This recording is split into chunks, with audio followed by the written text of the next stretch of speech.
Evangelho do Senhor Jesus, segundo o registro de Lucas, capítulo 2, a partir do verso 25, é o texto da nossa meditação nesta noite, em especial por conta da celebração do Natal. Bíblias abertas, peço que você acompanhe a leitura da Escritura. Diz assim, a palavra do nosso Senhor: havia em Jerusalém um homem chamado Simeão, homem este justo e piedoso, que esperava a consolação de Israel. E o Espírito Santo estava sobre ele. Revelara-lhe o Espírito Santo que não passaria pela morte antes de ver o Cristo do Senhor.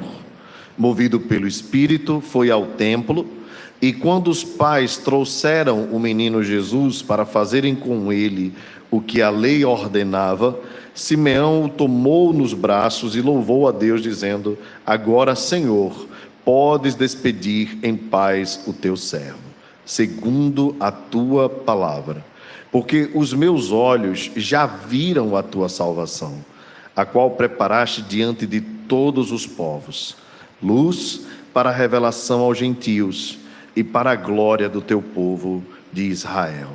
E estavam o pai e a mãe do menino admirados do que dele se dizia. Simeão os abençoou e disse a Maria, mãe do menino: eis que este menino está destinado tanto para a ruína como para o levantamento de muitos em Israel, e para ser alvo de contradição. Também uma espada traspassará a tua própria alma, para que se manifestem os pensamentos de muitos corações. Mais uma vez nós vamos nos dirigir ao Senhor em oração. Senhor nosso Deus, somos gratos a Ti pela honra que temos de nesta noite podermos com liberdade celebrar o Natal do nosso Salvador. Sabemos, Deus, que há nações que não podem nem apenas citar o nome de Jesus. Tem misericórdia dos nossos irmãos que estão nestes lugares. Te agradecemos porque podemos enfeitar as nossas casas, podemos celebrar com a família, e alguns dos nossos irmãos não têm este mesmo privilégio. Te pedimos por eles e te pedimos também por nós, para que toda essa magia que envolve o Natal, este encantamento, por assim dizer, não nos tire o foco principal. E que nós possamos neste dia, assim como em todos os dias das nossas vidas, nos alegrar com a salvação que nos foi dada por meio de Jesus Cristo, nosso Senhor. Te pedimos esta bênção em nome de Jesus. Amém. Amém. Meus irmãos, há uma tendência, e nós precisamos ser contra a cultura de glamourizar o Natal de tal forma que percamos o foco principal e o sentido principal desta celebração. Eu me refiro ao fato de que são tantos enfeites, tantos adereços que envolvem a celebração do Natal, que nós podemos, por conta disso, deixar de nos lembrar do verdadeiro sentido. O nosso Natal, para algumas pessoas, só vai acontecer se tiver determinadas coisas, né? Alguns se tiver uma roupa nova, outros se tiver o especial de Roberto Carlos, que uma vez por ano é descongelado, né, para fazer o especial de Natal, e depois voltam, botam ele no congelamento de novo, é só o ano que vem ele aparece. E aí a gente vai colocando sentidos e mais sentidos, né, no Natal. Tem que ter uma árvore, tem que ter pisca-pisca, tem que ter presente, e nós vamos nos envolvendo com estas coisas. Bem, elas não são em si pecados, elas não são em si maléficas, de forma alguma. O problema é quando nós colocamos o nosso coração nestas coisas, como as comidas, por exemplo, e achamos que se não tiver uma ceia especial, o nosso Natal não foi tão bom. É interessante ouvirmos essas expressões, né, das pessoas assim: esse ano meu Natal não foi bom. É impossível isso. É impossível não ter um Natal bom. Se Jesus já veio há cerca de 2000 anos, já entregou sua vida por nós. A celebração do Natal de Jesus nas nossas vidas já está concretizada.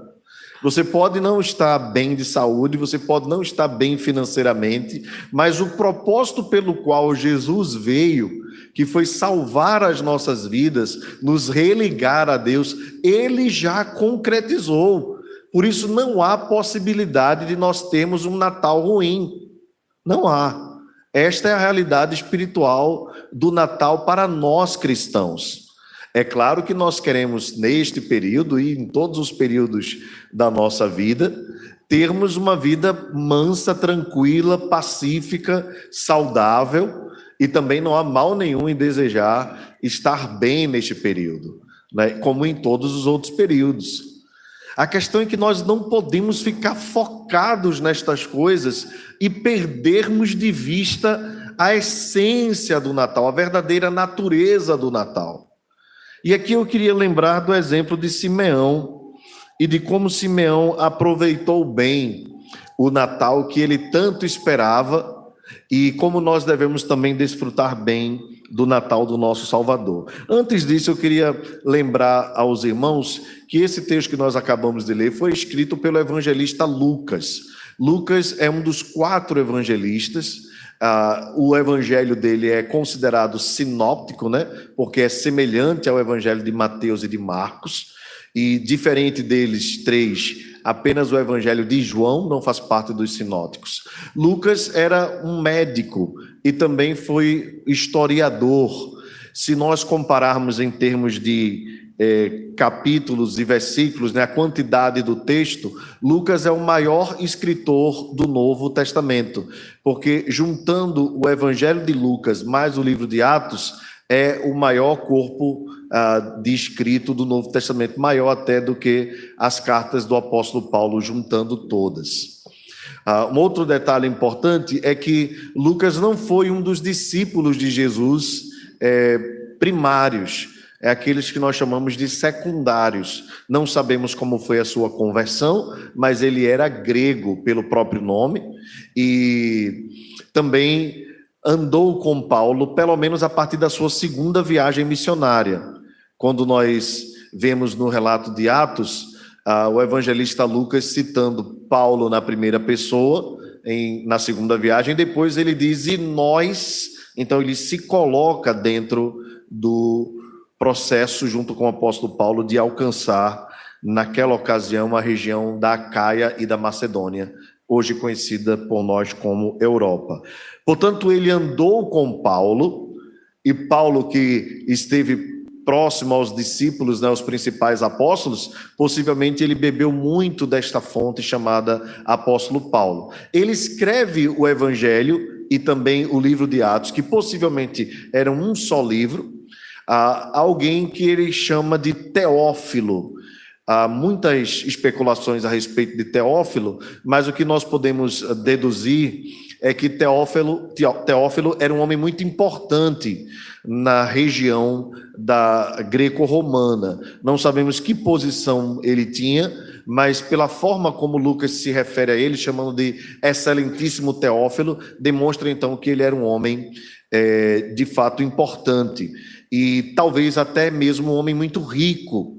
E quando Lucas dedica a ele, possivelmente ele também estaria se tornando o curador da obra, aquele então que iria depois investir para a reprodução, a fim de que o evangelho de Lucas alcançasse outras pessoas. Lucas escreveu este evangelho, escreveu o livro de Atos, e o objetivo dele é muito claro. Ele diz para Teófilo, para que você tenha certeza das coisas que Jesus fez. E ele diz, fiz esse escrito depois de acurada investigação. Possivelmente ele teve acesso a muitos irmãos que foram discípulos de Jesus, os apóstolos, pegou todo este material e investiu neste evangelho. O que é que este evangelho tem de diferente dos outros, que é uma característica interessante?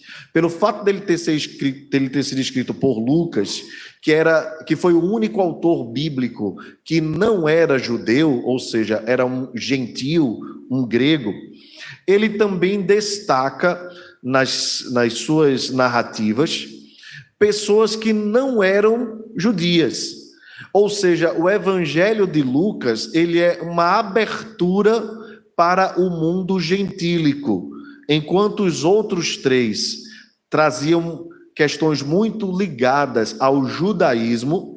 Lucas registra pessoas que não eram judias, ok? Gentios, querendo assim então, com certeza, alcançar aqueles que não eram judeus. Ou seja, nós somos muito bem-vindos ao Evangelho de Lucas, nós que não somos judeus. Outro detalhe também, e característica deste Evangelho, é que Lucas destaca pessoas que eram socialmente oprimidas naquele período, tanto na Grécia quanto em Roma, e também até mesmo entre os judeus. Eu me refiro às mulheres, que eram muito esquecidas, e também aos pobres, que eram muito marginalizados. A estes, Lucas dá uma atenção especial em registrar as histórias do nosso Salvador, encontrando estas pessoas.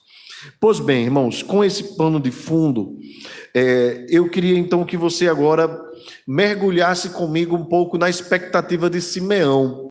Simeão era um homem velho, o texto diz que ele já era avançado em dias, né? E que era um homem justo e piedoso e que esperava a consolação de Israel. O que significa isso? Significa que naquele período o Espírito Santo estava movendo alguns corações para que esses corações recebessem o Salvador.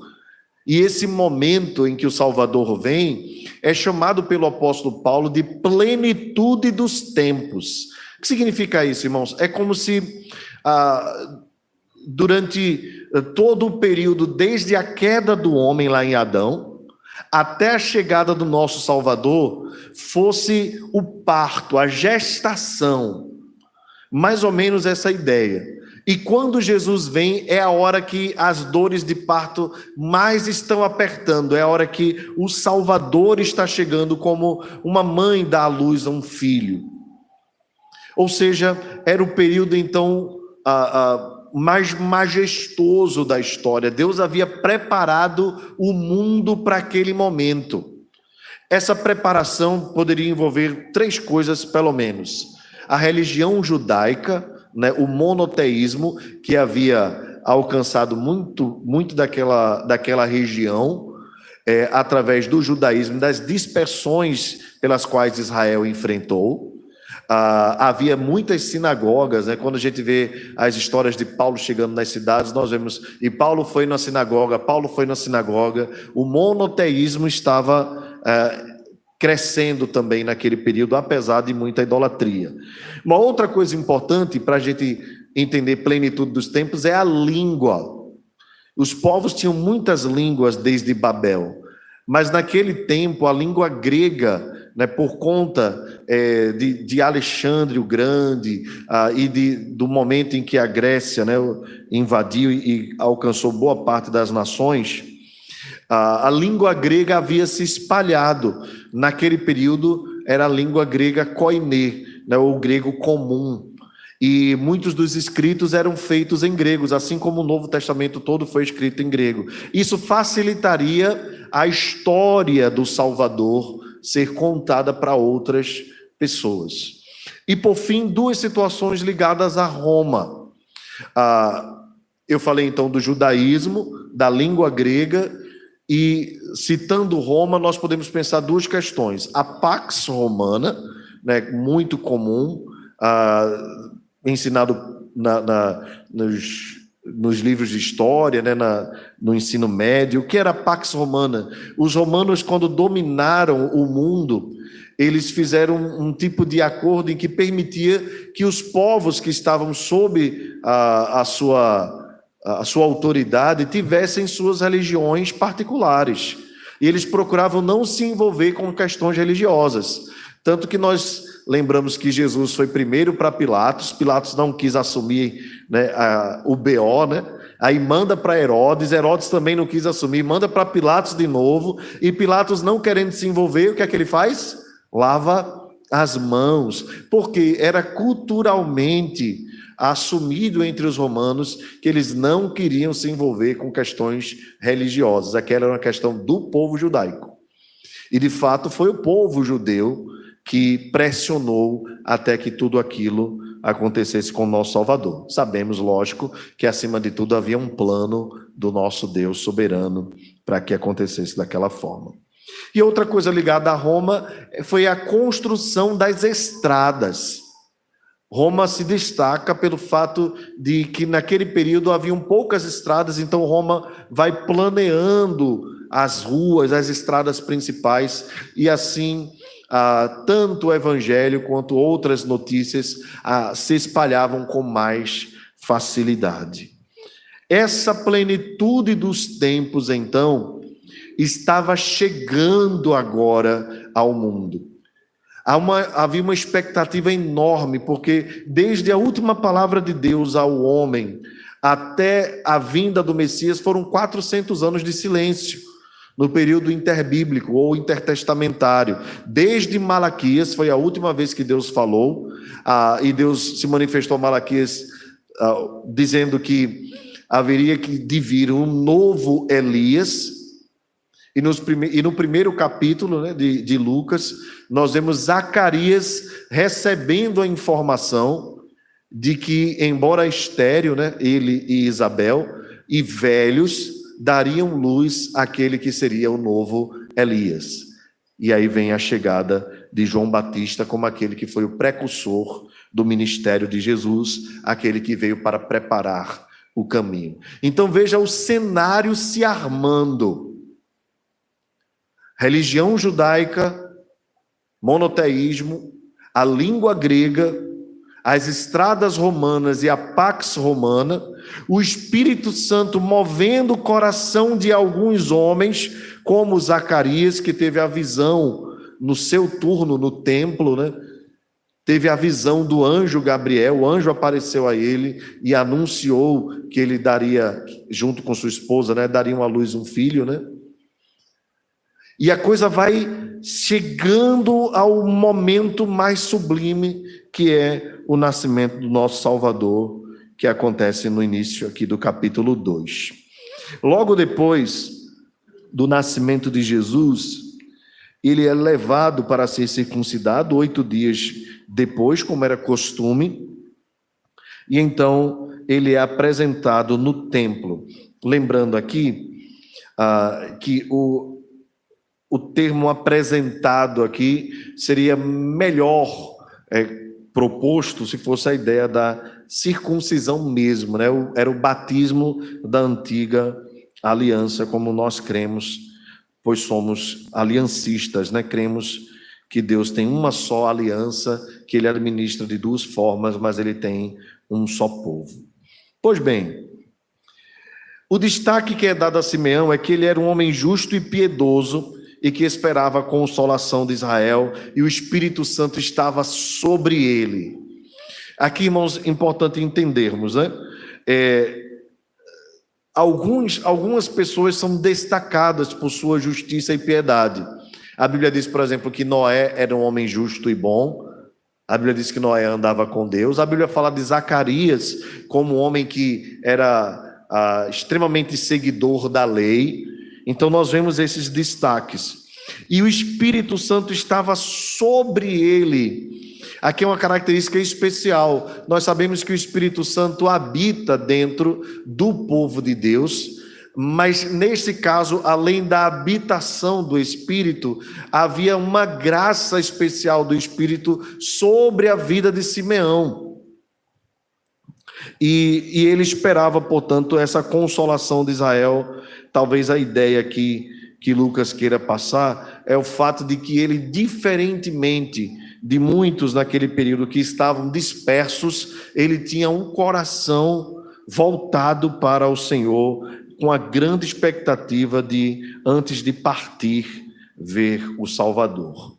O Espírito Santo então se revela a ele, dizendo que ele não passaria pela morte antes de ver o Cristo. Vejam, irmãos, que expectativa foi criada agora no coração dele. O Espírito Santo se revela dizendo: Simeão, você não vai morrer sem ver o Salvador. Ou seja, ele estará à sua frente. Nós não sabemos como essa revelação se deu, mas ela aconteceu. E ele, movido pelo Espírito, vai ao templo exatamente no momento em que os pais, Maria e José, levam Jesus para fazer a sua circuncisão, a sua apresentação.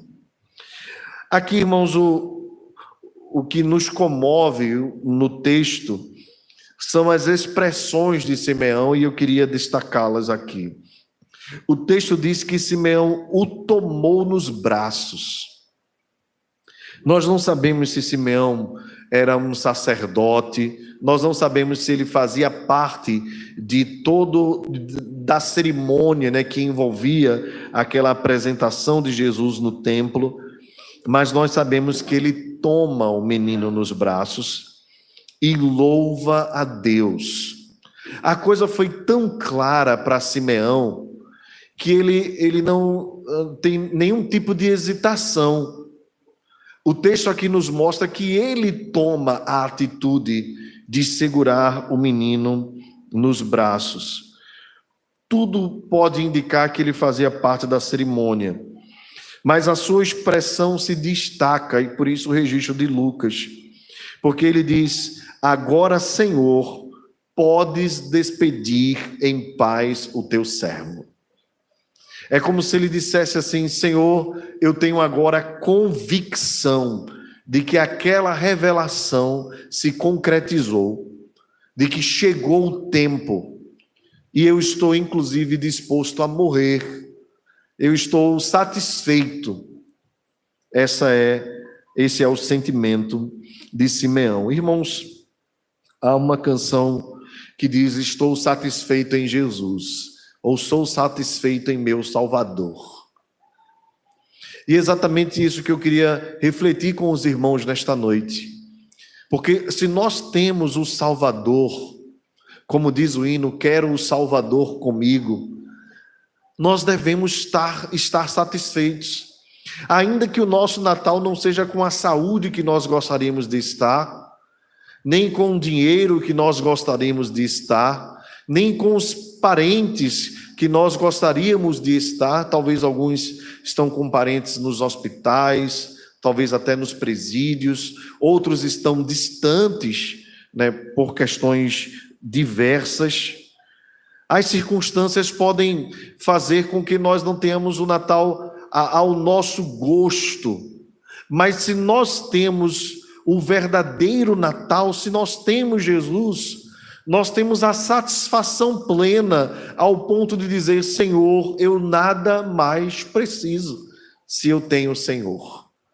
Se eu tenho o Senhor comigo, embora as outras coisas sejam maravilhosas, embora as outras coisas sejam boas, agradáveis, se eu tenho o Salvador, eu tenho plena satisfação.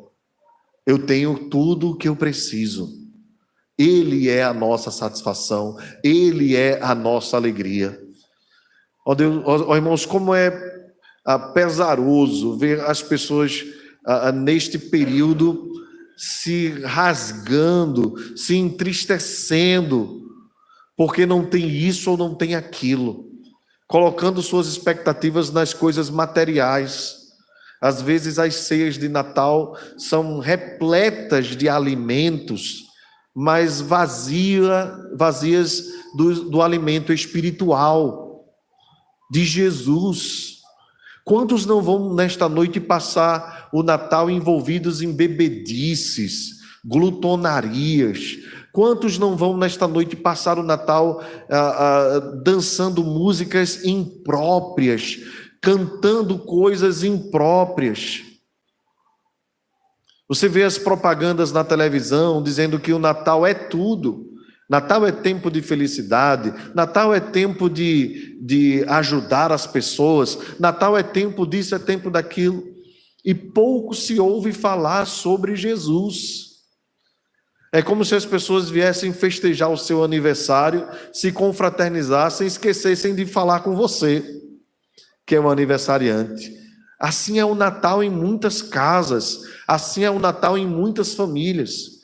O comércio tomou conta, a cultura tomou conta, de tal sorte que o verdadeiro sentido aniversariante às vezes é esquecido no dia da sua festa, ou no suposto dia da sua festa. Porém, Simeão considerou toda a sua vida nada diante do presente que ele estava recebendo. Este verdadeiramente era um homem justo e piedoso. Este verdadeiramente esperava a consolação de Israel.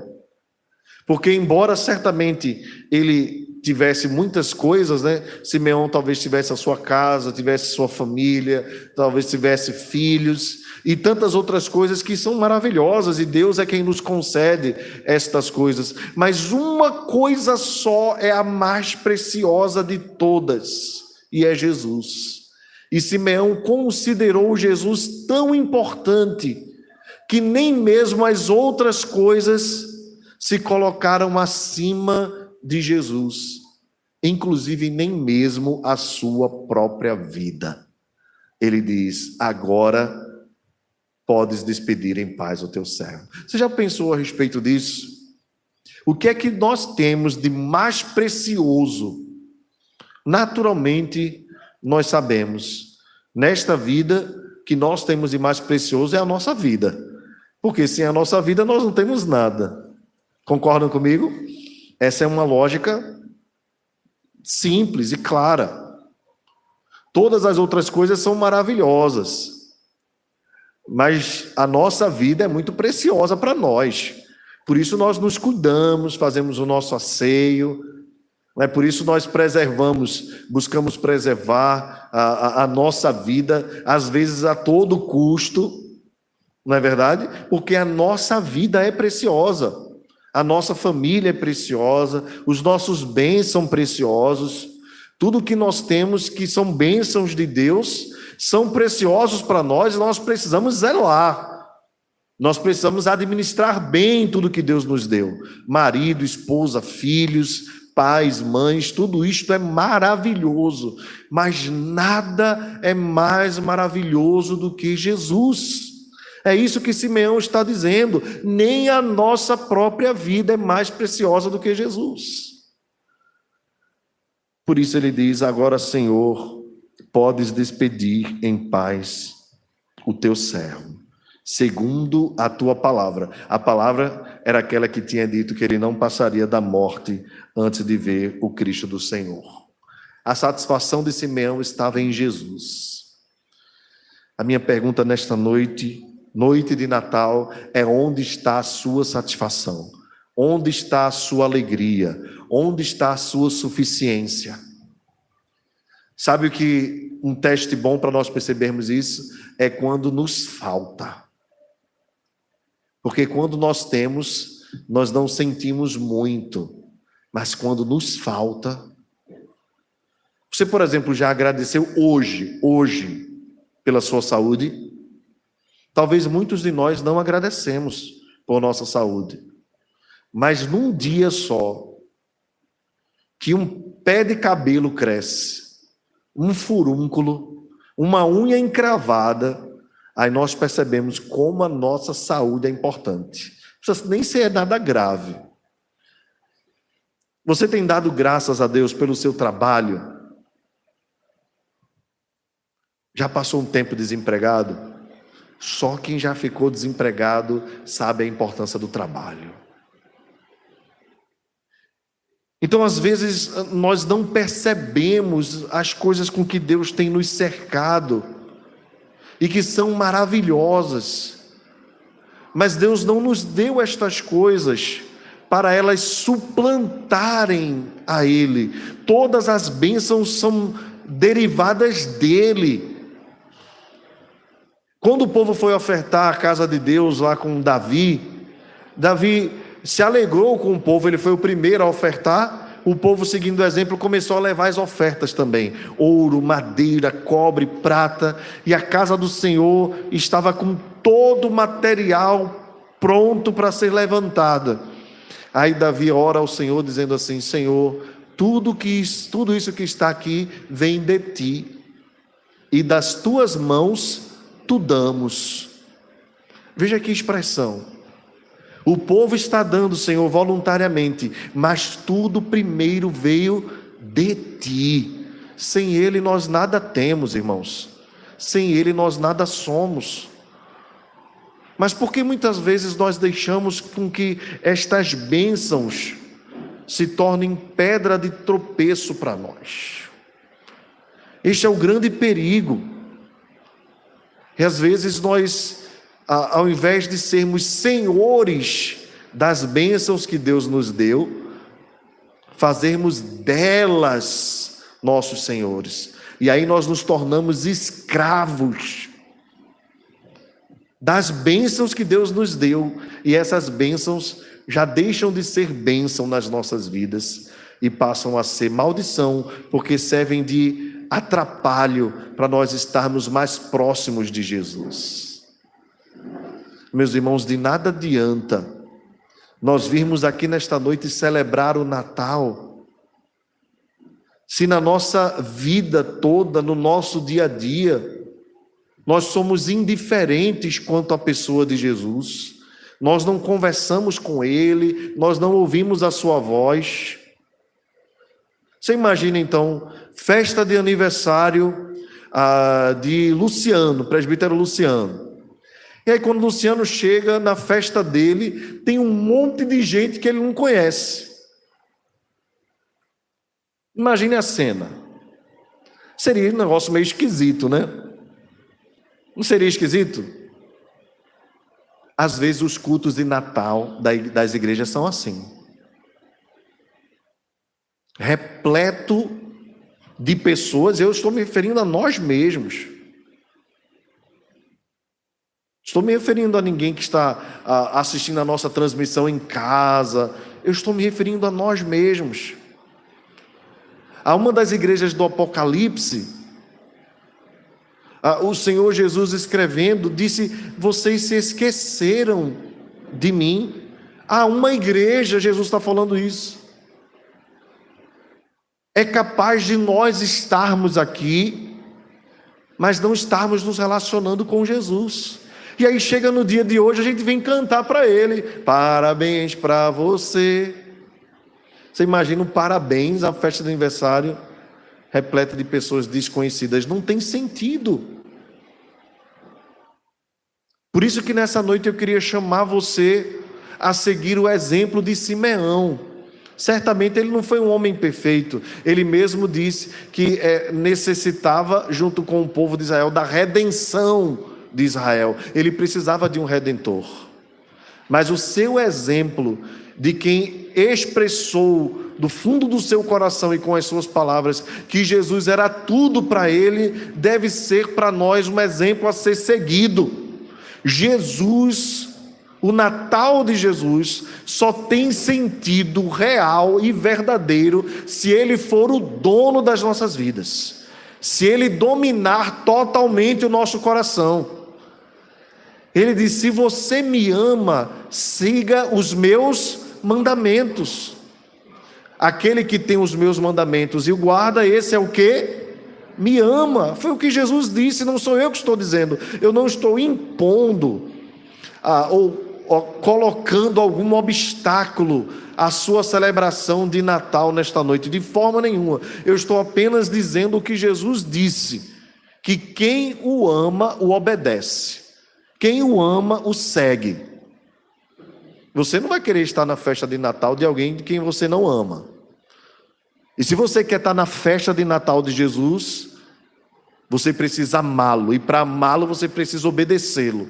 E obedecê-lo significa considerá-lo acima de tudo. Quando os seus discípulos alguns discípulos quiseram segui-lo, Jesus disse: aquele que amar a sua própria vida mais do que a mim não é digno de mim. Aquele que amar seu pai e sua mãe mais do que a mim não é digno de mim. Aquele que amar a sua cultura mais do que a mim não é digno de mim. Aquele que amar a sua tradição mais do que a mim não é digno de mim. Jesus está deixando muito claro, irmãos, com estas palavras: ou nós o consideramos suficiente, ou nós o consideramos o maior, ou nós o consideramos a sua prioridade máxima, ou o Natal não tem sentido nenhum. Você está cumprindo apenas uma mera tradição nesta noite. Simples tradição. Vestir uma roupa, ver uns pisca-piscas, cantar algumas músicas de Natal. Se é para cumprir a tradição, muito bem, tradição cumprida. Religiosidade vazia.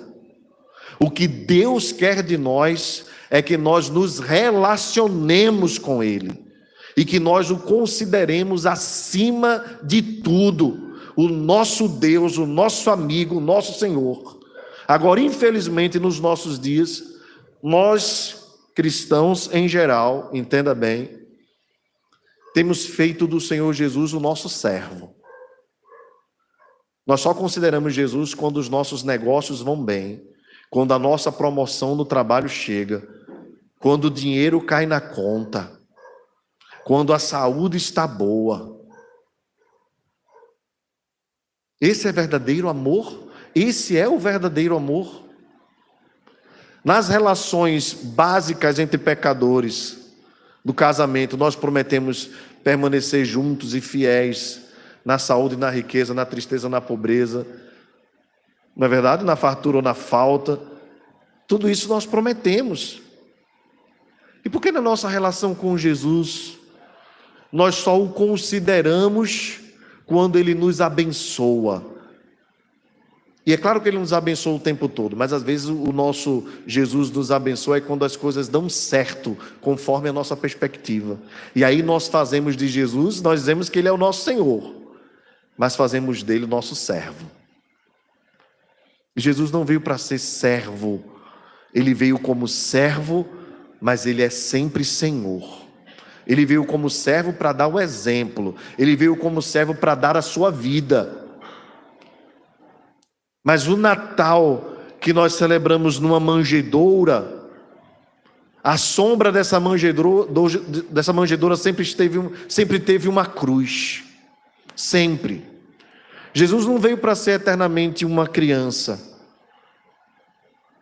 Ele veio para dar a sua vida em resgate de muitos.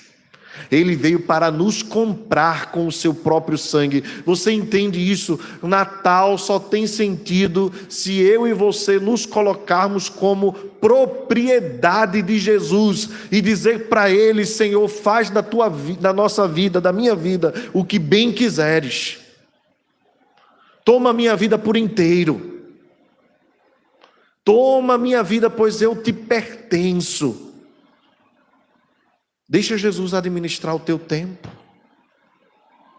Deixa Jesus administrar os teus negócios. Deixa Jesus administrar as tuas finanças. Porque tudo é dele, na verdade. O teu trabalho vem dele.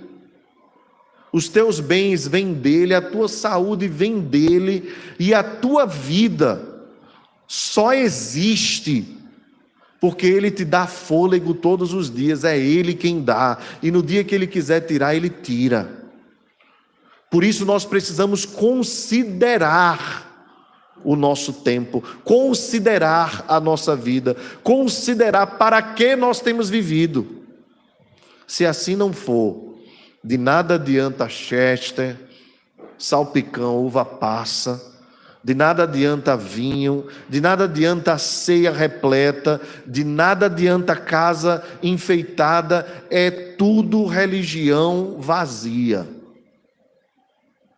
Mas se você ama Jesus, se a sua vida pertence a Ele, você pode estar nesta noite de Natal, numa ilha deserta, desprovido de tudo, mas não vai te faltar a verdadeira luz que vinda ao mundo enche os nossos corações e dissipa as trevas. Esse é o sentido do Natal, irmãos. Não percamos o foco. Jesus, Jesus e Jesus. Esta é uma mensagem evangelística. Todos nós precisamos deste evangelho. Todos nós precisamos ser evangelizados. Entenda, quando eu falo aqui, eu não estou enfiando uma espada em você tão amolada quanto enfiando primeiro no meu coração. Quando ela chega em você, ela já chega mais molinha. Mas Deus está rasgando o meu coração durante esta mensagem, me lembrando. Porque nós, pastores, também corremos o risco de, mesmo fazendo o serviço do Senhor, esquecermos de nos relacionarmos com Ele corretamente. Mais do que serviço, irmãos, mais do que obra, mais do que pregação, mais do que relatório do que fazemos ou deixamos de fazer, Jesus quer o nosso coração. E é isso que nós precisamos entender. O nosso relacionamento com Ele é mais importante do que qualquer coisa. Se nós cremos que Ele é real, cremos que Ele é uma pessoa, nós precisamos reaprender ou aprender a nos relacionarmos com Jesus como alguém que vive e está do nosso lado. E que, embora os nossos olhos não possam contemplar, pela fé nós temos a convicção, Ele está do nosso lado. E se Ele está conosco, Ele quer ser nosso amigo.